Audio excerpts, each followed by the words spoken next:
परतवाडा प्रकरणात आरोपी अयानचा नवा व्हिडिओ. पोलिसांनी आरोपीची धिंड काढल्याची चर्चा. पण व्हिडिओ मागचं सत्य काय? नेमकं काय घडलं?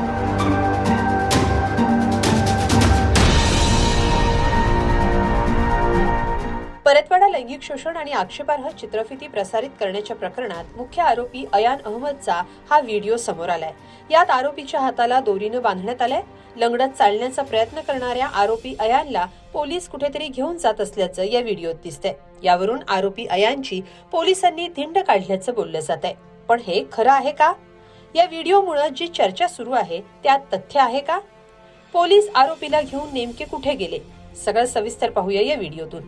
अमरावती जिल्ह्यातल्या परतवाडा इथं तरुणींच्या लैंगिक शोषण आणि अश्लील चित्रफिती पसरवणाऱ्या आरोपी अयानबाबत धक्कादायक बाबी समोर येत आहेत. सध्या आरोपीचा एक व्हिडिओ सोशल मीडियावर व्हायरल झालाय, ज्यात अयान लंगडत चालताना दिसतोय. पण पोलिसांनी त्याची धिंड काढल्याची बातमी चुकीचं असल्याचं समोर आलंय.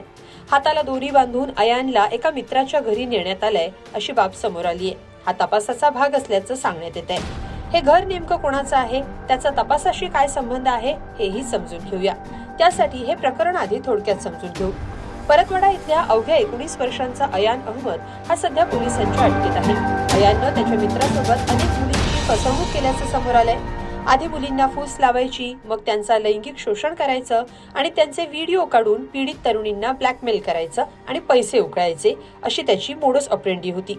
या सगळ्यात अयानला त्याचा मित्रही मदत करायचा अशी बाब तपासात समोर आली आहे.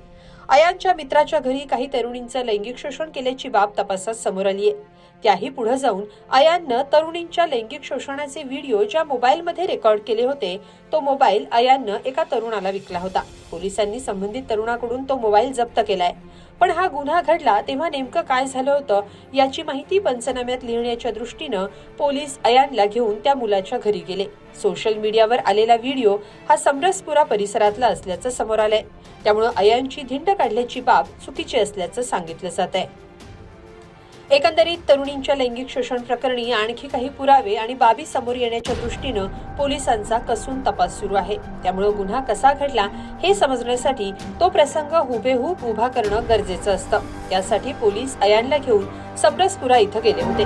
दरम्यान सध्या या प्रकरणातील मुख्य आरोपी अयान अहमद याच्यासह 4 आरोपी पोलीस कोठडीत आहेत. पण त्याचवेळी आरोपी अयान अहमद बाबत अनेक धक्कादायक गोष्टींचा खुलासा होतोय. अयान हा आपले महागडे शौक पूर्ण करण्यासाठी आईचे दागिने विकायचा अशी बाब तपासात समोर आली आहे. अयानला सोशल मीडियावर प्रचंड प्रसिद्धी मिळवायची होती. त्यासाठी महागडे फोन वापरणं, आलिशान हॉटेलमध्ये पार्ट्या करणं आणि त्यातून मुलींवर प्रभाव टाकून त्यांना आपल्या जाळ्या तोडणं अशा प्रकारे अयाननं अनेक तरुणींचा गैरफायदा घेतल्याचं तपासात समोर आलंय.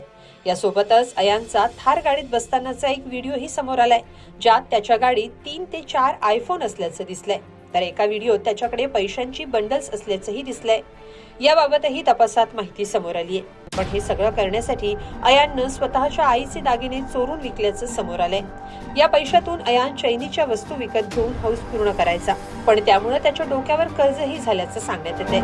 हीच पैशांची गरज पूर्ण करण्यासाठी अयान तरुणींना फसवून आपल्या जाळ्यात ओढायचा. त्यांचे अश्लील व्हिडिओ बनवून त्यांच्याकडून धमकावून पैसे काढायचा. ही बाब तपासात समजलीय. आता पोलीस या प्रकरणात आणखी कसून तपास करतायत. SIT कडून अयानची चौकशी सुरू असून तपासात आणखी काही बाबींचा खुलासा होण्याची शक्यता आहे. तुम्हाला या सगळ्याबाबत काय वाटतं हे कमेंटमध्ये नक्की लिहा आणि lokmat.com ला सबस्क्राईब करा. अवकाश बोरसेसह ब्युरो रिपोर्ट, lokmat.com, अमरावती.